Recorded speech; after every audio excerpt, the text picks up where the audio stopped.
I am doing a blog for today. This is the 6th of October 2023. I don't really have a title for this one. It's sort of more like just a musings going on. I am on my way to visit my mother in Spokane in memory care. These eclipses are coming in strong, hard, and fast. It seems we just can't keep up with the profound shifts that are being now required from all of us.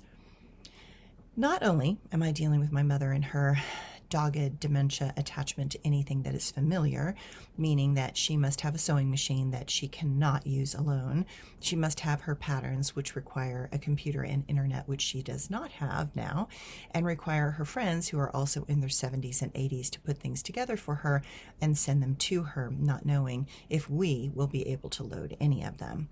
She is desperate for her identity that is now slipping away from her, and she is a lesson for me to observe her attachment and the inability to let go of those things that are now beyond her capacity to accomplish. My prayer for myself is to be graceful and willing to let go of who and what I was in favor of being fully in this moment now. I recognize that we can miss so much love and connection that is currently being offered when we grasp habitually for who and what we used to be.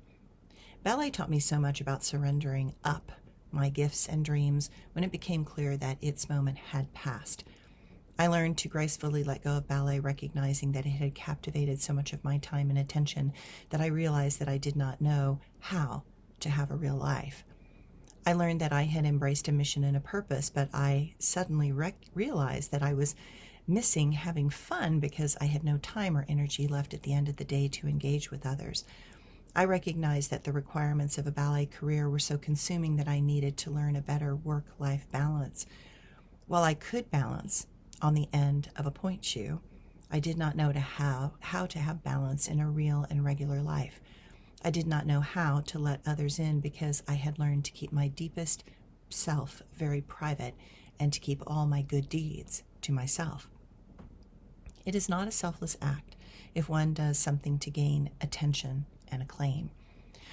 I learned all that through ballet, but there was a time when I had to let go because that life, as much as I loved it, was literally killing me. I did not understand completely the complex nature of what that meant, but I knew it somewhere deep in my core, and I am grateful that I listened and walked away feeling like a ghost in the night, escaping from a beautiful dream that was now giving me more pain than joy. This week, as I am preparing to go to Spokane, my sister's third son had a medical emergency and required gallbladder surgery. As of last night, he was still in excruciating pain after the surgery, and my sister, the doctor, was having to demand that they not release him from the hospital until they had his pain under control. It is terrible when one has to fight the system to get what in the past would have been considered reasonable. Insurance companies are creating some terrible karma for themselves and their employees. I am grateful I will not have to figure out how to unravel this type of pattern in this life or the next. We are all in this place where so many things are quickly coming down an assembly line that we are trying, like Lucille Ball, to wrap the chocolates. But things are coming too fast, and once we realize that we cannot keep up, we begin stuffing ourselves with the chocolates and hiding them. In this moment in time, we will not be able to hide anything. We are going to have to learn to admit when we need help and what we can and cannot do. Just like my mother needing to recognize that her mental decline is not something she can soothe away with the old and familiar things that allowed her to know who she was and to have pride in her accomplishments, all of us will have to come to terms with the truth in that moment.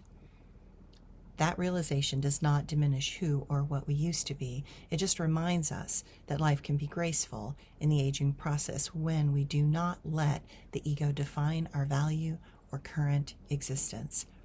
None of us are what we have done in the past.